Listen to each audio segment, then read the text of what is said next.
Okay, we're just going to get started.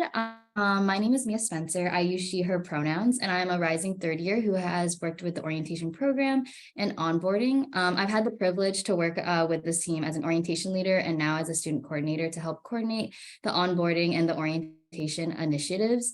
This being said, you'll probably see a little bit of me throughout the rest of summer and a little bit into fall. So right now I'm going to hand it over to Caroline to introduce herself real quick. Hi everyone, my name is Caroline Horan. I'm the Associate Director for Orientation and Student Onboard.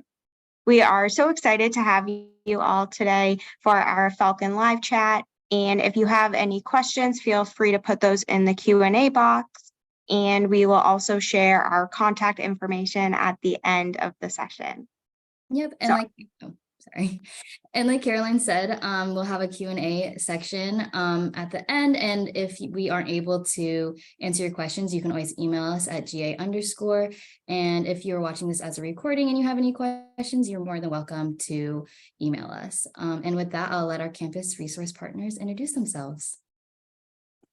Awesome. Thank you, Mia and Caroline. And thank you all for your patience as we got onto the webinar today. As Mia said, we have some pretty intense rain going on here in Waltham. So hopefully wherever everybody is, it is drier than here and everybody's staying with power in their homes. My name is Liz Humphreys. I am the Director of Student Development, Conduct, and Care on campus. And I have the privilege of working alongside with Erin and an additional member of our team who we'll go into. But I am especially excited to just have a chance to connect with you folks today and ideally answer any questions or curiosities even that you might have. This will not be the only time that you have those questions or curiosities. And so similarly, know that we will be here continually moving forward too as your questions come up and evolve. So going into, again, I'll turn it over to Erin first. We'll do this introduction. Pardon. No worries. So hi, everybody. I'm Erin Shea. I work closely with Liz in the Office of Student Development, Conduct, and Care. I am the Associate Director of Student Support Services here on campus and oversee our university's care team, which we will talk about in part of this presentation. But excited to be here and thank all of you as well for being here with us today. And today, really, we'll chat through community expectations, what that means for all of us, for our students, for families who support our students, for staff and faculty who are here supporting students, and for upper class returning students who inevitably help shift and change the student culture from year to year. So as we kind of go through that, we'll give you a sense of our office, which is a unique combination of functions, I would say. So student development, student conduct, and care being the affect of being caring people and having a system that is rooted in care. That, we are entering our first full year being a full office with these functions combined into one. And realistically, as time has gone on, as human nature has evolved, given absolutely the impact of the pandemic and other worldwide implications, human nature continues to evolve. And without question, what we see show up as behavioral concerns, behavioral questions, it's a really big overlap into that care and conduct world. What we might see initially by a report as a conduct matter, a traditional violation of a policy, when we really dig into it, it's actually far more rooted in what's going on with that student, what led you to that behavior, how can we help course correct at this point? And so it very much is a tandem effort. Erin and myself introduced ourselves. The third member of our professional staff team is actively being hired as we speak. And so by the time your students move in, by the time you all send your students here to campus, we will have an assistant director in the position, and that person will focus specifically on student conduct, where Erin, her focus is very focused on the care side of the house. So again, we'll talk more about this as we go forward, but know that there are 3 professional staff members in this office, as well as 2 graduate assistants who we're excited to have. To kick us off again around just even thinking around what is our community at Bentley and how do we make the expectations that apply to our community? we would be remiss to not think about what is the culture of campus today in 2023, not what was the culture in 2010 or 2005, or frankly, even in 2018, as recent as that. When we typically think of the word culture as it relates to anything, it can be a set of customary beliefs, ideas, traits, social group mentality. The pieces that make up a culture are really specific to that culture. Similarly, shared attitudes, values, goals, commonalities, and ultimately the Bentley campus is a variety of many cultures coming into one. But as we apply all of this again here to Bentley, Mia, on the next slide, we'll see the culture that is actually represented on our campus. We know, I'm going to speak to the blue circle first. We know that the culture of Bentley's campus and of Bentley's student body continues to evolve from everything outside of the campus, but also right within our little Bentley bubble. Everything from how are the returning students? Mia mentioned she's a rising third year. What is the vibe, the culture of the third year student class different than the second year, different than the first year, and how do they all play off of each other and influence each other? Incident review meetings. No four-year context. Myself, Erin, our team, as well as the residential center team, as well as university police, the leadership team from each of those offices weekly we meet and we discuss what are we seeing by way of trends of incident reports that maybe a resident assistant is communicating to a concern that university police had received via a phone call from a faculty member, whatever the case may be. But we put our heads together and talk through what are the things we need to do on the ground to triage and to help. Everything from communication from Bentley officials, the values that we have as an institution, the handbook. That's a pretty big piece that every year our office publishes. We are in the midst of in the final stages of publishing now. The 2023-2024 student handbook is not the same as the 2022-2023 handbook. It shouldn't be. It should be updated and really specific to each academic year and the students who make it up in that time. In switching over to the left side of the screen, documentations involving alcohol. I recognize the data may be difficult for some to see, but this is one factor that I think as time has gone on, it continues to prove a theory that I've got. I will say I graduated college in 2010. At that time, my own experience validated alcohol is a very big piece of traditional college student life. That is still the case today, but our data at Bentley University has shown year after year the reasons as to why student conduct, care, just student support services is interacting with students. It's not because of alcohol like it used to be years ago. In fact, it is far more of that again, the care side of things of what's really going on that maybe led you to have a physical outburst that led to, this item being broken.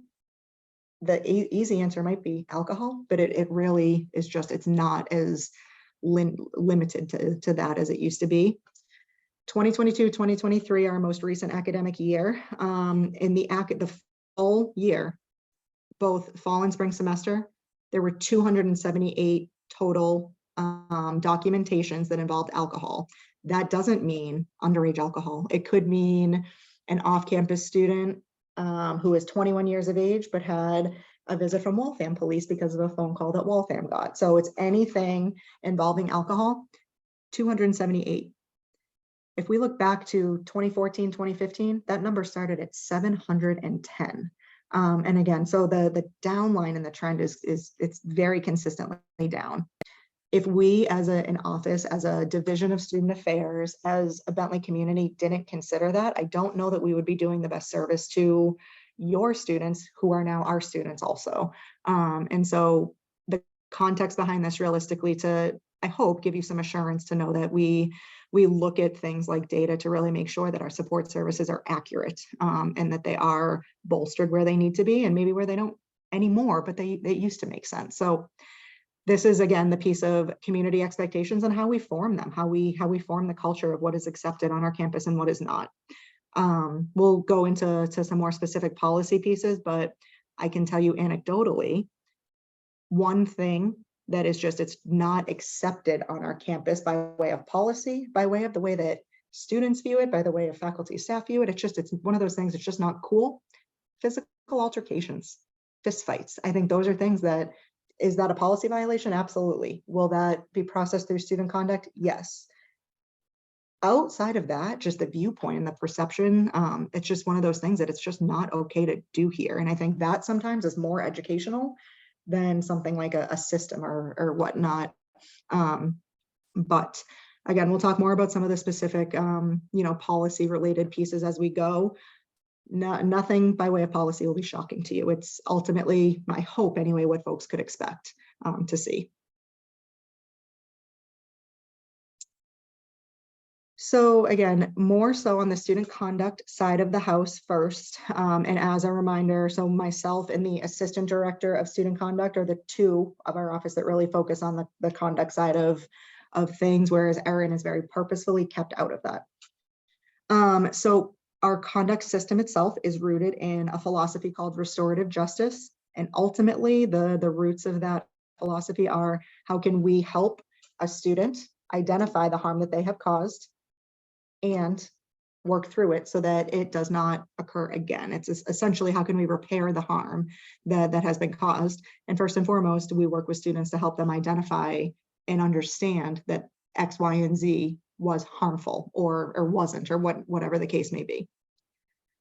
We have support built into our conduct processes, really at every step of the way for our most common conduct hearings. They're called administrative hearings, usually one-on-one, meaning myself with Mia. I'm going to use you as an example here. Myself as the hearing officer and Mia as the one student that I'm administratively having a conduct hearing with. It could also be me meeting with Mia and her 6 suite mates, because of the nature of the documentation is such that it fits within the administrative process. Typically, the more what we refer to as lower level or just lower severity matters are heard administratively. And students have the option before going into that hearing with me to meet with one of the student workers in our office. So a student conduct assistant is available from a peer support lens to meet with Mia to say, here's what you can expect from that meeting with Liz. Here's what you shouldn't expect, because I can tell you this incident is coded as a level 1 incident, meaning the highest sanction that you will could possibly get from here is X, Y, and Z. And so really to have the SCAs build in that layer of just talking a student through the process, in the best way, the SCAs can do that in a really different way than what me or my team can, because of that peer-to-peer support and connection. And so that is something that is, again, factored in. If nothing else, for you as the family members, the loved ones of the students coming into Bentley, if a student is documented by an RA, another staff member, maybe it's university police, please know, and please encourage your students to know, they will always, 100% of the time, have a chance to have a conversation about that documentation. It just may not be in that moment, but they will always, always, always have a chance to talk, again, through a hearing before there is any sort of you are responsible for X, Y, and Z. Up until that point, they're all allegations. They're alleged student policy violations. So yes, if nothing else, please know it's not uncommon, as you will see through our data, for a student to be documented. It is also common for a student who is documented to go on through their 4 years at Bentley, graduate successfully, and move on to some of the best jobs that they could find. And so coming through the conduct system is not always a bad thing, even though I would be the first to recognize that the feeling that can emit is just anxiety. I'll go over this briefly again. Folks can kind of skim through on your own, but so restorative justice, again, being the philosophy that is really the foundation of our office. I would also go on to say it's a loose foundation of our Division of Student Affairs, in that collectively, we are a group of educators who want to help students identify harm and make it better for the future. And so this is something that is truly specific to our office, but it is not limited, I would say, to us. Having Erin and I actually just this morning, we're meeting with another staff member who's fairly new to Bentley, and ultimately we're explaining to him, here are likely some scenarios where a student in distress or a student with questions about a documentation, yet they might come to you, and here's how you can help them. And it's very much a team effort in that regard. So again, restorative justice, it's fairly common at many institutions, but it is a way that we really infuse the educational path as we have students go through their years at Bentley. I mentioned before things like levels of conduct. The conduct system itself is really it's the overarching place where the processes live. So the pre-processes I mentioned before with the SCAs, the student peer-to-peer support for administrative hearing, student conduct board processes, those are a different type. Those are some of our more egregious, some of the higher severity, higher concern student conduct matters. And those are processed through, again, what we call a student conduct board. For context, there were 10 total boards this past academic year to hundreds of administrative cases. And so administrative is certainly far more common for that one-on-one or smaller group kind of interaction. We have things built in like support people. Again, very specific and based upon the level of the case as it is identified. If a student is going through a student conduct board process, they will always 100% of the time have the ability and the right to bring a support person with them. We cannot force them. We can't make them. Myself and my team we coach students often to say, please, let's include your family in here. We'll sit with you and have that conversation with you, whatever that looks like. But at the end of the day, please know, as much as I advocate, in fact, for family to be a part of the process of going through the conduct system is educational for the student. If you look at the administrative hearing process, level 1 and level 2 cases, no support person allowed. That is designed very intentionally, and it is not to be harsh or not to be limiting or scary to the student or to the family to make you feel excluded.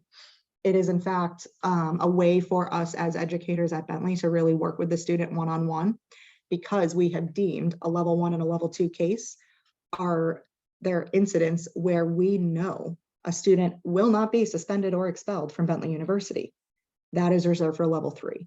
And so again, it's really scaffolded for severity, and so that a student can know what to expect as they go into a conversation. I will say there are some times where, either a student who is maybe I'll use a level 1 case. An example would be a student is documented in their residence hall for quiet hours. It's very common. And that is something, that's what I meant before in saying, if your student is documented, they will not be alone. And I say that in a way because we are helping the students learn how to coexist together. We are helping them learn the awareness of what is your volume and are you impacting other people? Now we can have this conversation to really reflect back on that so you can know a little bit differently next time. The severity of a level 1 or level 2 case is meant to be between the university and the student. Though again, there have been instances where I have either a student or a family member, request to be present at a level 1. We would kindly and very respectfully request that would not happen, that we would have that conversation one-on-one with the student.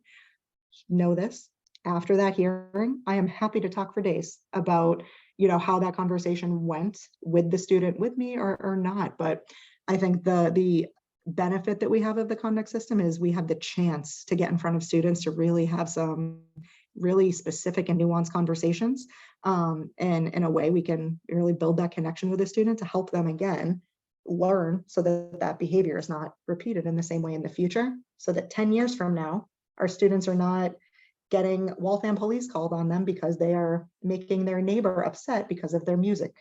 They've learned that already. And so again, there's a lot of intentionality and I would say just intention behind the way that things are scaffolded within the conduct system itself. Briefly, I will speak of this again, mainly just so you know that it exists.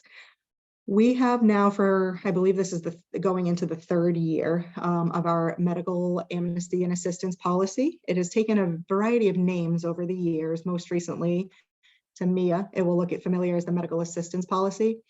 This is a good example of evolution. 2 years ago, it was called the medical amnesty policy. The students provided feedback that it didn't feel to them like it was clear enough. So we changed the word to medical assistance. Got some more feedback this year. Now it's going to be both. The spirit of this policy is really medical amnesty applies to one person, medical assistance applies to another person. This policy applies when a student is unwell or in danger or just feeling impacted due to alcohol or other drugs.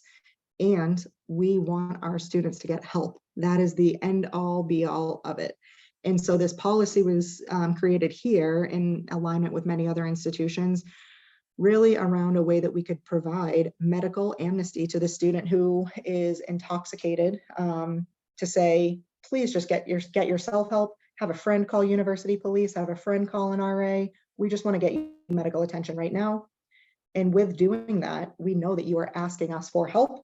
There is no conduct record, and that is very significant to students. What that means, a conduct record ultimately is a list of any behavioral concerns that a student was found responsible for in their time at Bentley. That is not the same thing as a transcript. A transcript only contains grades, academic information, GPA. There are no student conduct record materials on a transcript. And on a student conduct record, there are no academic materials. So there are two distinctly separate things.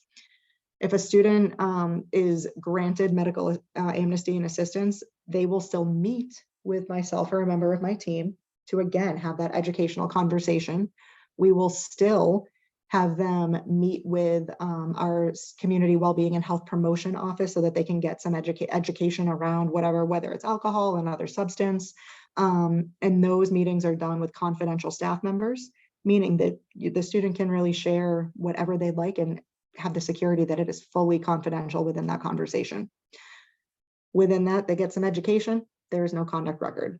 I will say, as I hope can be expected, if a student is granted medical amnesty and assistance one time, there is not an ability for that to be granted again, with the understanding that learning is still happening through, the first instance.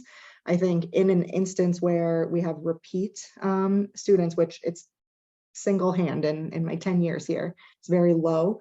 I think that's where we really switch immediately to the care side, and it's more of the what's really going on that is leading to an increase in drinking or an increase in substance use, whatever it may be, that is leading to this medical concern, and putting the conduct side out the window for a minute until we can really figure out, why are we here again? What's going on with this person? The students during new student orientation will get a good rundown of what this policy means in effect, how they can utilize it, how they can just be aware that it exists.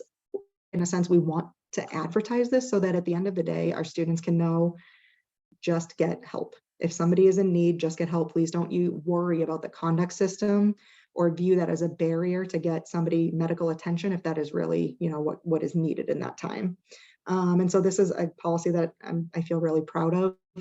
I'm going to look to Erin too, because she was pulling our data. From my memory, I believe it is on a future slide too, but I want to say, I think it was 15.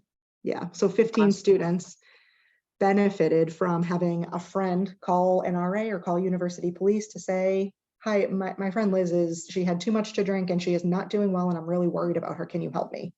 15 students benefited from having this in existence. That I think my worry as the director of this office is, if we didn't have this, would that be another deterrent for students to seek a support service like that? So I don't know that I see this going away. I only see it continuing to evolve every year. And the student leaders have been great about very candid feedback, I would say, around how to word this to make it make sense to a student today. But yeah. And wrapping up very quickly before we switch over to the care side of the house here. So I mentioned data a few times. Again, folks can look through the percentages and some of the numbers here. I will talk through just the most common violations that we find students responsible for. Again, this will also be discussed with the students during new student orientation by myself and some other folks when we have them all together. But candles are things that, I get it. People you see in your house, you might not think a candle cannot be in a residence hall. We find there are so very many every year. And I think a lot of them that have sentimental value that aren't burnt. I get that. Per fire code and per Massachusetts state law with the fire code, we cannot have candles or anything flammable within the buildings. Underage alcohol is another one of them, the more common. Again, I don't know that that would be surprising to folks, but if you reflect back to the slide that I showed earlier, as far as the documentations involving alcohol, the numbers are continuing to trend downward. Failure to comply is an interesting one that I would say is actually on a trend upward. Failure to comply means an RA may be standing at a incident documenting, university police may be there, the administrator on duty who is a professional staff member after hours, and for a variety of either reasons or spectrums, the students just don't comply, and in fact make it pretty difficult to manage and just work through that particular situation. And so failure to comply is an allegation that when having a conversation with a student in the aftermath, it is far easier for that student to understand, okay, I see what you mean. I don't know that I needed to run away down the hallway when the officer was just trying to talk to me. I get it now. And so while that is, again, a trend upward, I don't view it as a bad thing because it gives us a different way to interact with students and help them differently understand just ways to interact with others. Quiet hours, again, fairly standard. Our residence halls are traditional residence halls, cinder block and paper thin walls. It's a good combo all around. And so it's not, uncommon, we'll say, for students to want to play music or have a TV on in their room. I encourage them to do so. In fact, please. It's really just the awareness of, okay, who else can hear this? You listen to your music all you like, but your neighbors might not want to. And so how can they listen to their music just like you are? And honestly, the RAs, for those who are residential students anyway, the RAs will likely actually go through with the students and do a little ear test to say, okay, put your music on, shut your door, walk down the hallway. How many doors away can you be until you hear it? And so again, that's a preventative, in a sense, way for the RAs to try to get in front of teaching students how to live in a communal setting for likely the first time in their lives. It's an adjustment. And so that is something that we work through.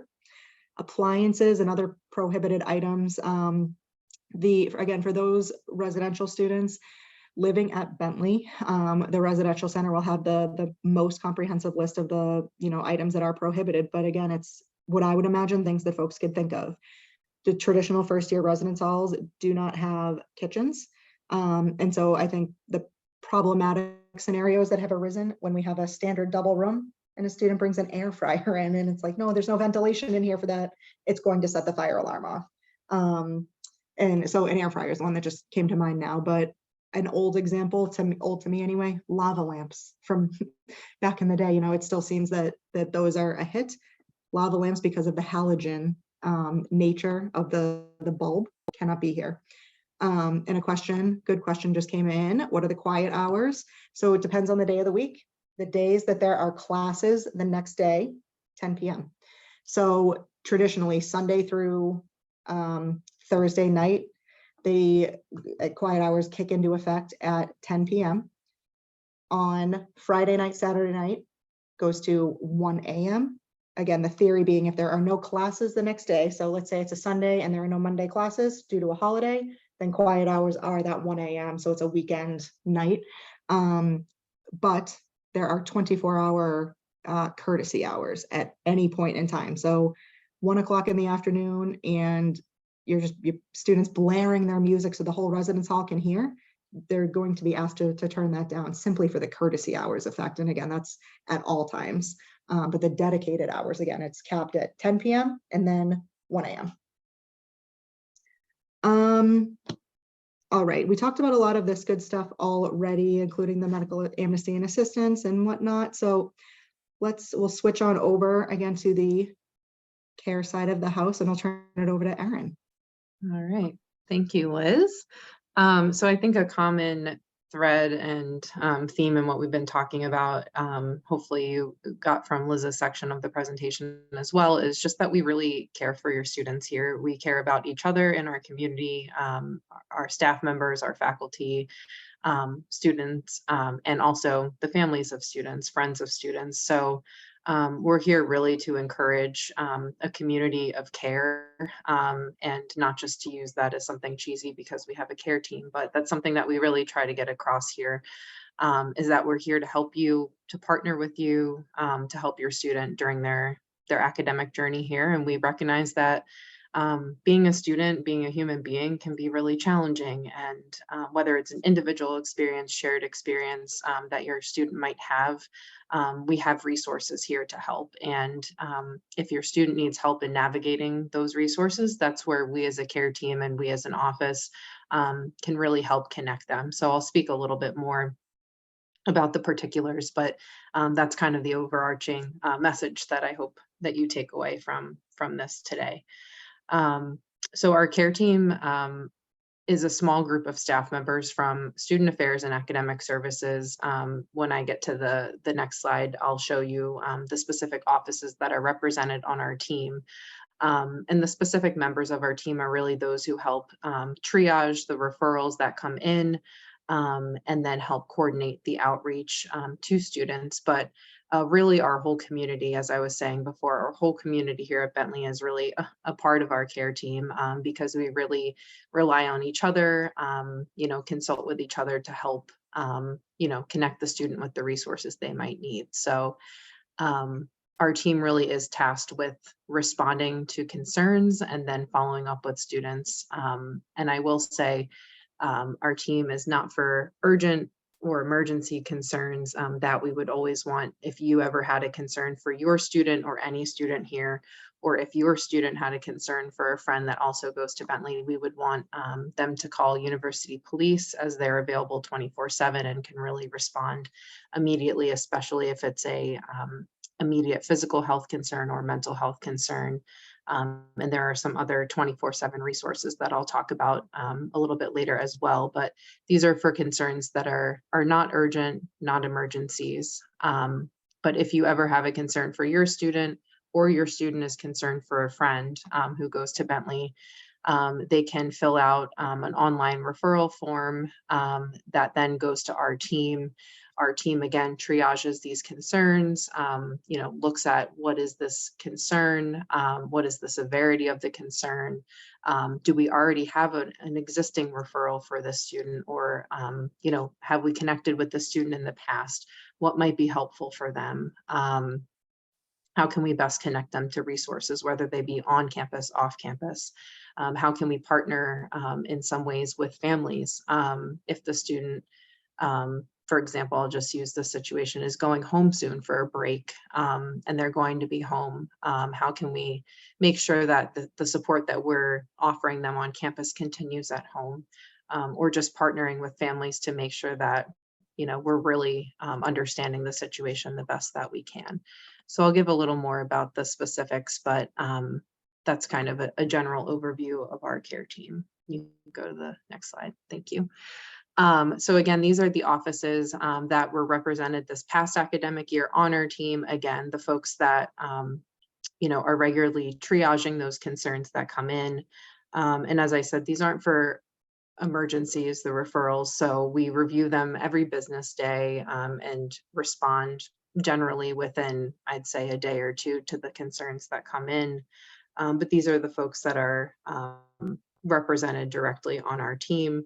And again, our whole Bentley community really is an extension of the team, as well as you, all as the students' families. Go to the next slide.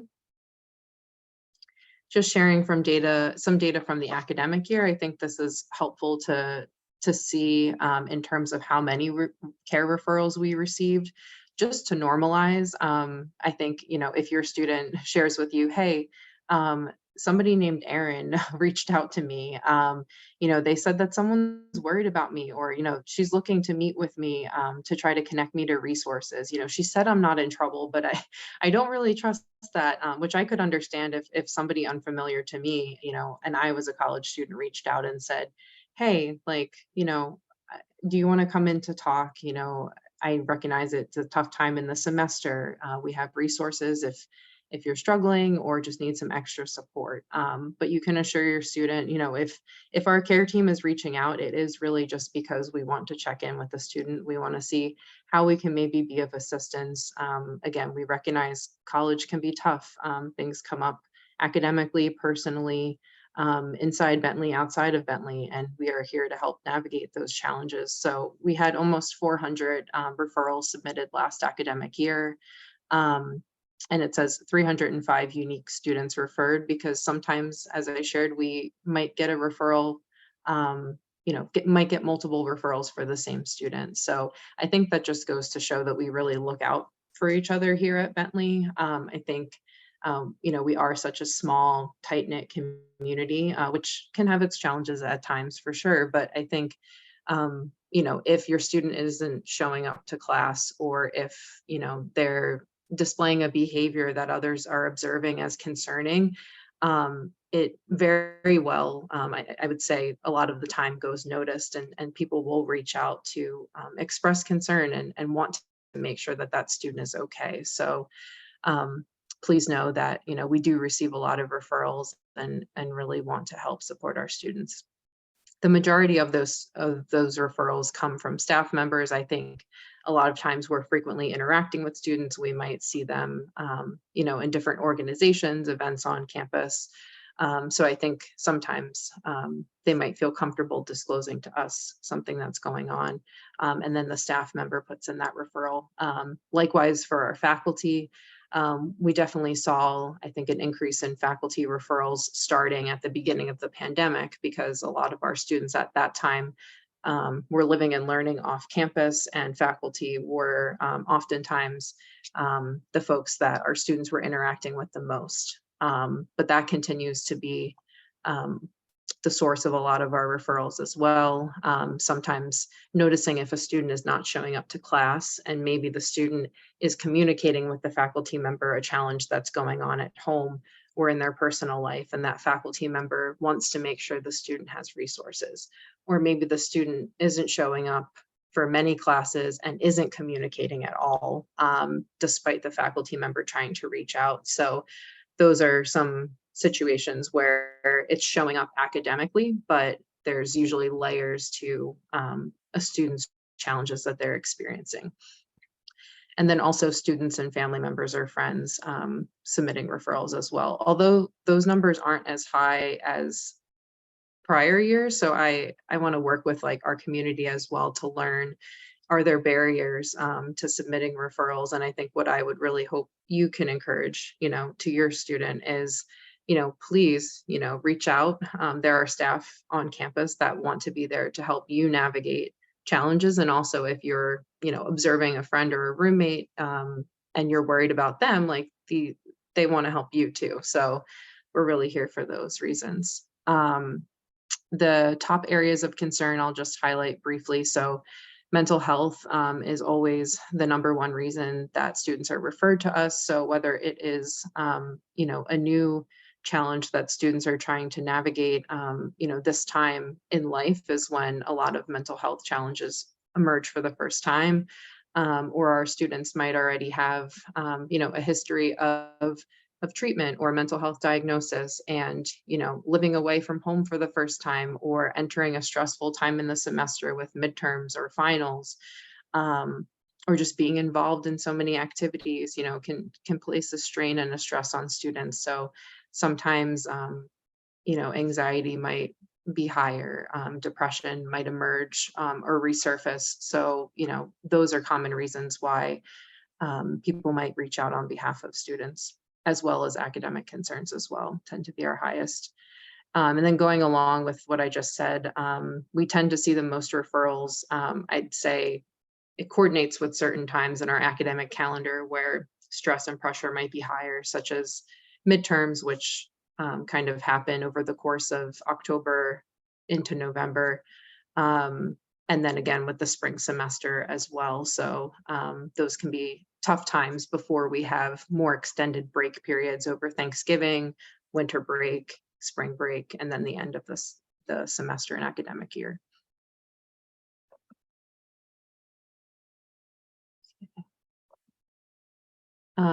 Then just some examples of reasons why folks might refer students to our team. I'm not going to go through each one, but these are, I'd say, some of the common reasons that people might reach out to our care team. And again, just emphasizing the last one, since we would want folks to call university police if it was an immediate concern. That kind of differentiates feelings of hopelessness or depression or difficulty functioning versus I'm concerned for this person's well-being in this moment. And I see that we have a question in the chat too that I want to make sure we get to.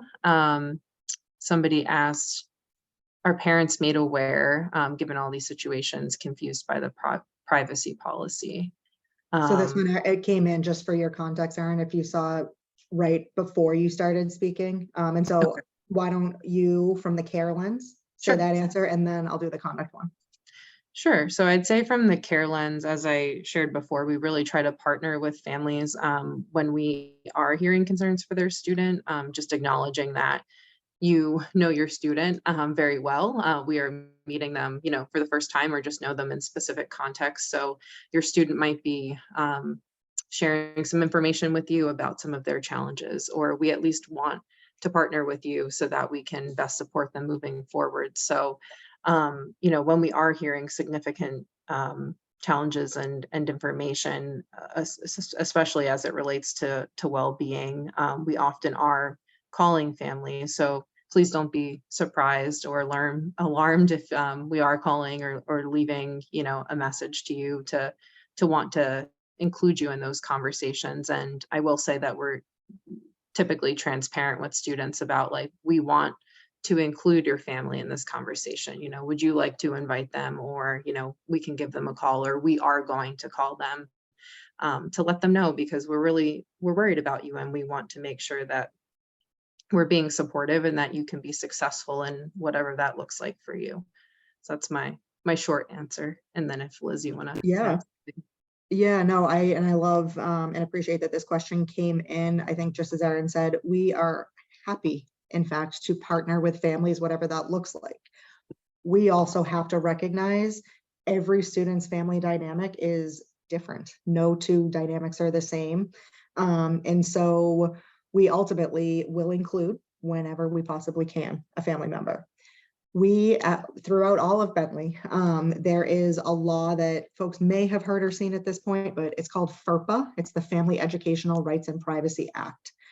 As staff members at Bentley University, we are bound by law, in fact, to protect students' information as they are legal adults at this point in time. In a scenario where we have concern for a student's health or well-being, then we will make outreach to that family, whomever the student designates as their emergency contact.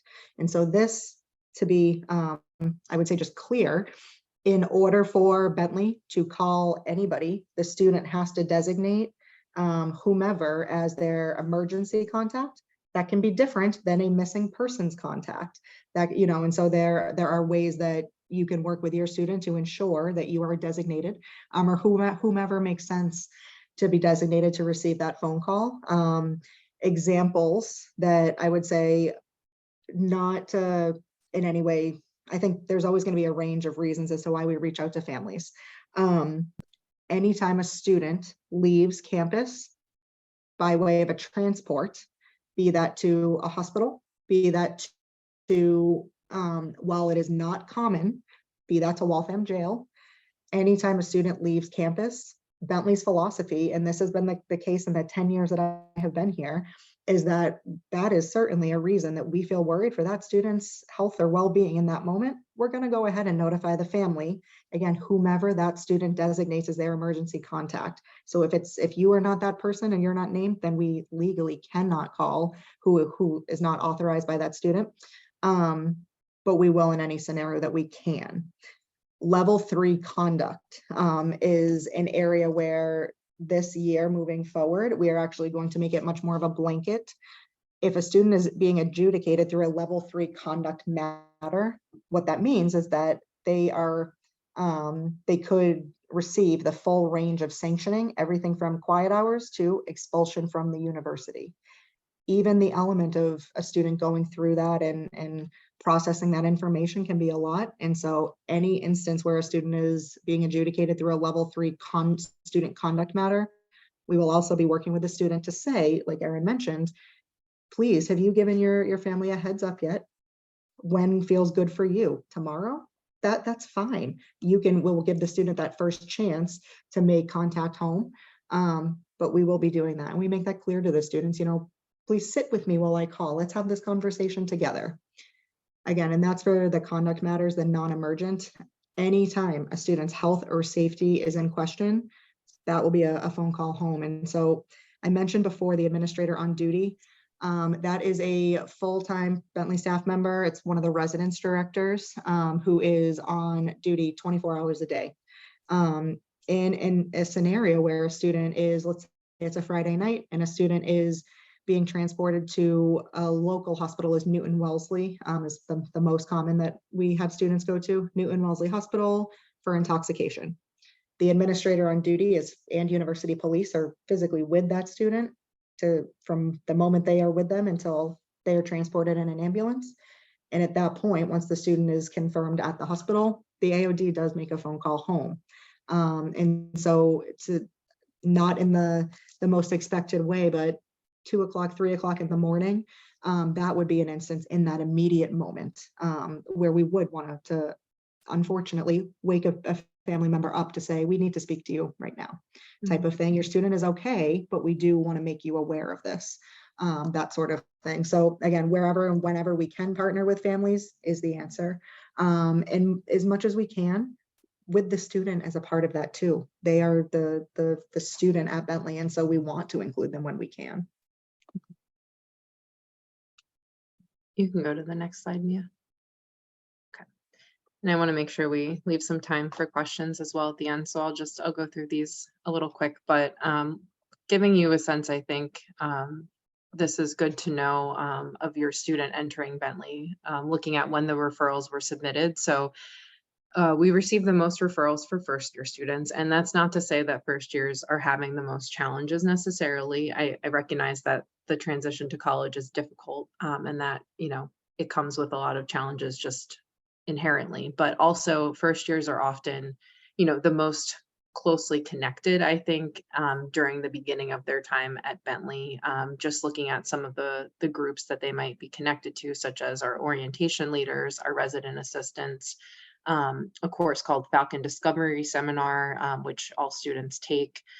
So a lot of our referrals are coming from, people from those groups, or I just think people wanting to make sure our new students, have a support network on campus. So, but definitely the fall can be a stressful time. So, make sure that you're checking in with your student, asking them how they're finding the transition to be, what they might need, and just really encouraging them to reach out to our resources if they do need them. You can go to the next slide. So again, just to review some of our resources. So emergencies, again, if you have an immediate concern for your student, any student on our campus, University Police is available 24/7. And then for our non-emergencies are on the next slide. So our care team, again, if you have a non-urgent concern about a Bentley student or your student has a non-urgent concern for a friend at Bentley, you can refer the student to any of our resources on campus and or submit a care referral. And this is the link to our website, which hopefully will be updated at some point in the coming months, but the essential information is on there as well as our online referral form. So again, that gets sent to our care team so we can have a coordinated response in terms of following up with the student, following up with the person that submits the referral to let them know we've received it, that we are following up, especially when that person is another student who submits the referral. We recognize it can be stressful or difficult or insert feeling here, whatever the feeling is. to see your friend go through something difficult. So we want to make sure that, that referrer, especially when they're a student or a family member, that we can work with them as well. And then some of our additional resources, some of these are available 24/7. Like Liz said, there's always a staff member, professional staff member on call that can be reached through the non-emergency university police number. And also our counseling center has an after-hours service that students can get connected with a clinician anytime the counseling center is closed. So your student can always, call that number as well if they need to speak to somebody after hours. Okay, we're going to run out of time, I know. And then we also help oversee the leave of absence and withdrawal transfer process in our office. So again, we recognize that students might need to take time away from Bentley for multiple reasons, or they might be transferring to another institution. And those are things that we can help kind of talk students through options and assist with that process. There's an online form to request either of those things. And here is our website for that, as well as the email address to get in touch with our leave of absence team. So just wanted to share that up front, but leave time for some questions. Yes, and I want to comment a little further on a response I typed in here just as we wrap as well. There was, where did it go? So the piece around the authorization for emergency context and in Workday differently, they are different. Mia, student view of how you, if you were to log in and see, you would go to your housing portal also through Workday, correct? For housing portal, I would go to bentley.edu/my Bentley, and there it has a whole bunch of links in the middle, and on the left side there's 3 columns, and then it would be one of the links listed on the left side. Yes, and that is also correct, where if you were to go into your Workday, you could also access your Workday portal in the same place. Yes, okay, I wanted to verify that before my brain was acting like it was 10 years ago. So yes, they are separate things. All of the portals that a student would have access to they can get right from bentley.edu/my Bentley. And it'll be just like a main page that brings your student to the links to get to their portals. But again, know that they are different for different purposes. They speak to different things. The mailroom will be open for the move-in day where most students in the Mosaic program move in. The mailroom is open Monday through Friday, 8:30 to 4:30, traditional business hours of the university. So they will indeed be open.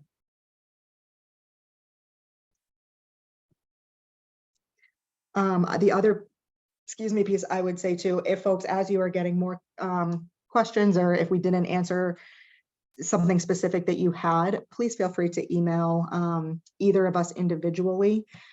Our emails are very easy at Bentley. So Shay@bentley.edu, E as in Elizabeth Humphreys, Humphreys@bentley.edu.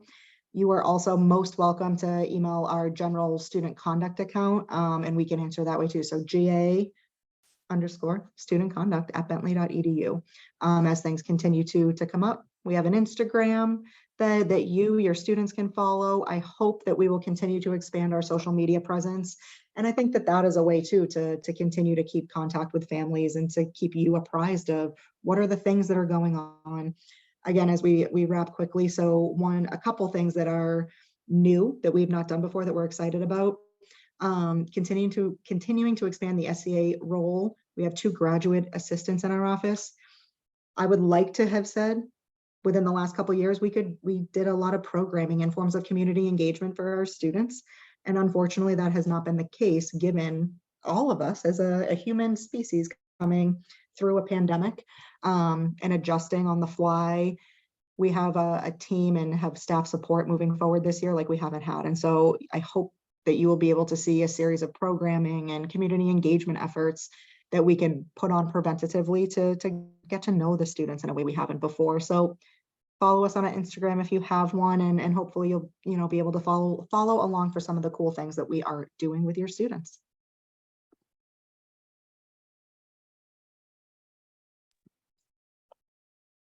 All right. Thank you, Liz and Erin, for taking the time today to speak a little bit about conduct and care. We do want to remind everybody that all of these sessions are recorded, and you can find those recordings on our Bentley Orientation YouTube channel. And we do also have another live chat next Tuesday on student and family engagement. So you'll be able to hear from our student programs and engagement office and our alumni and family engagement office. So learning more about how your students can be involved on campus and how you as families can also be involved. So thank you for taking the time to hear our session today.